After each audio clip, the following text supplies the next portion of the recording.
kasih-Mu memulihkan hidupku, kuasa-Mu membangkitkan rohku, darah-Mu telah tercurah bagiku, pengorbanan-Mu sempurna. Selamat pagi Bapak semua, salam sehat, salam semangat, salam kasih Kristus bagi kita semua. Kembali berjumpa dengan Bapak dalam pembelajaran pendidikan agama Kristen dan budi pekerti. Sebelum kita mulai, kita berdoa. Ajari kami ya Tuhan anak-anak-Mu untuk memahami dan mengerti akan firman Tuhan yang akan disampaikan Bapak Guru kepada kami. Dalam nama Yesus Kristus kami berdoa.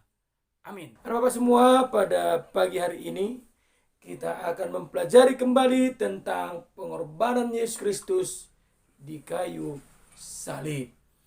Dengan pelajaran ini, anak-anak diarahkan untuk dapat menghayati makna pengorbanan Yesus Kristus di dalam kehidupannya. Kita mulai pembelajaran kita Bapak semua. Bapak harap anak Bapak mengikutinya dengan baik.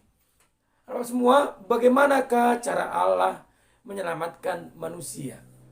Bagaimanakah cara Allah menyelamatkan manusia yang sudah jatuh ke dalam kutuk dosa? Satu caranya adalah diperlukan pengorbanan. Apa itu pengorbanan? Pengorbanan menurut Kamus Besar Bahasa Indonesia adalah suatu proses atau cara perbuatan mengorbankan, yang berarti suatu perbuatan menolong orang lain dengan ikhlas, bahkan bisa mendatangkan kerugian bagi dirinya sendiri. Itulah arti suatu pengorbanan. Bisa kita artikan dalam arti yang sangat singkat adalah pengorbanan adalah rela menderita bagi kebaikan orang lain. Itulah arti pengorbanan secara singkat bisa kita lihat Bapak semua. Coba kita baca kitab kita dalam kitab Matius pasal 27 ayat 32 sampai ayat 56. Matius 27 ayat 32 sampai ayat 56. Bapak harap semua Bapak semua untuk membukanya dan sama-sama kita membaca dan mempelajarinya dengan topik pengorbanan Yesus Kristus di kayu salib. Lihat gambaran Bapak semua. Mengapa harus salib? Pada zaman pemerintahan Romawi, hukuman yang diberikan bagi seorang penjahat yang melawan pemerintah adalah harus disalibkan. Jadi Yesus Kristus dituduh melawan pemerintahan Romawi, maka ia harus dikenakan hukuman salib, yaitu hukuman mati bagi orang-orang yang dianggap sebagai pengkhianat negara, orang-orang yang dianggap sebagai penghancur pertahanan negara yang melawan kaisar. Itulah yang dituduhkan kepada Yesus Kristus.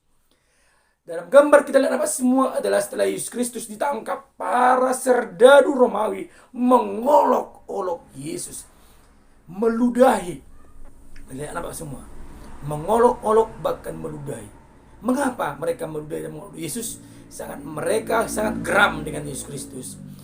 Pontius Pilatus yang memerintah pada saat itu tidak menemukan sedikit kesalahan Yesus Kristus. Namun akhirnya ia harus memerintahkan prajurit untuk menghukum dan menyalibkan Yesus.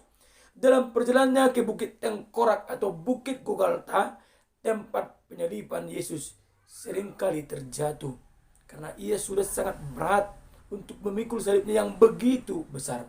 Dalam perjalanan ke Bukit Tengkorak itu, dia merasakan tendangan, hujatan, bahkan hinaan.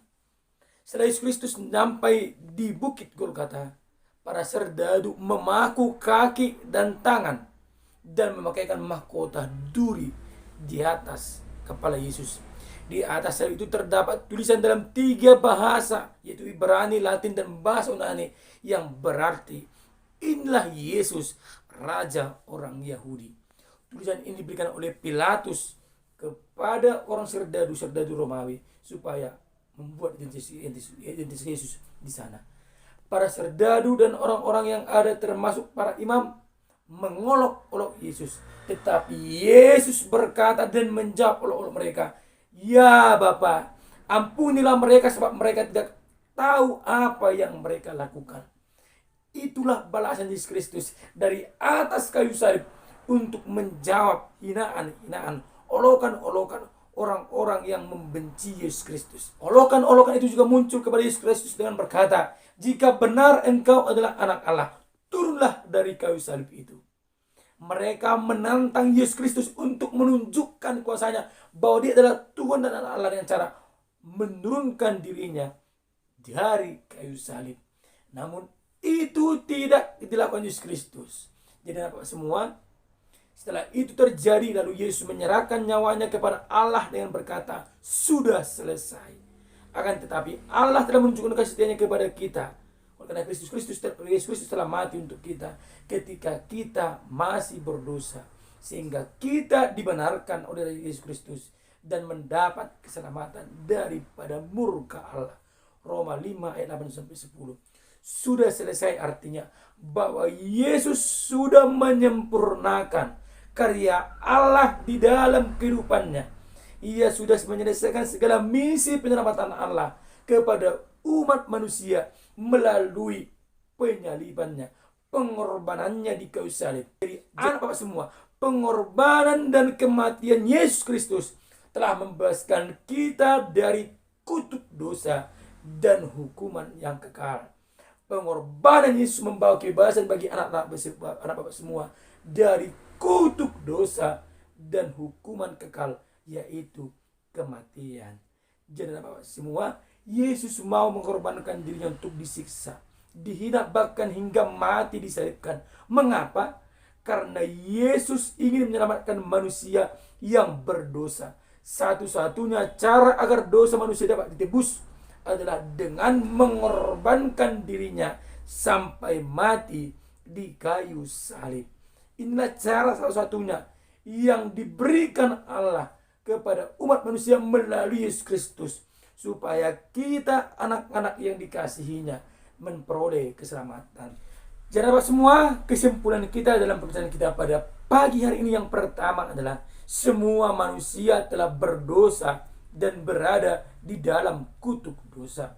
Yang kedua, segala usaha dan perbuatan baik manusia tidak dapat menyelamatkan manusia dari hukuman dosa. Yang ketiga, Allah telah menunjukkan kasih-Nya dengan cara mengutus Yesus Kristus anaknya mati di kayu salib. Yang keempat, pengorbanan dan kematian Yesus Kristus di kayu salib membebaskan manusia dari hukuman dosa. Jadi Bapak semua, yang terakhir sekali adalah pengorbanan dan kematian Yesus Kristus mendamaikan manusia dengan Allah Bapa di surga. Demikian pembicaraan kita pada pagi hari ini Bapak semua. Yang menjadi tugasmu pada pagi hari ini adalah buka nanti buku paketmu halaman 25.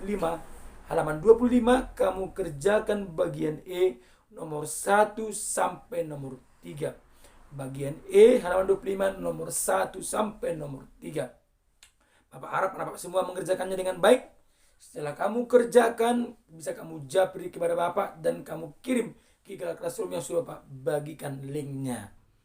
Jadi Bapak semua, tugas ini Bapak tunggu dan Bapak harapkan selesai pada hari ini juga, paling lambat jam 9 malam nanti. Kita tutup pembelajaran kita berdoa. Ajari kami ya Tuhan anak-anak-Mu untuk memahami makna pengorbananmu di kayu salib demi keselamatan kami, umat-Mu dan anak-anak-Mu.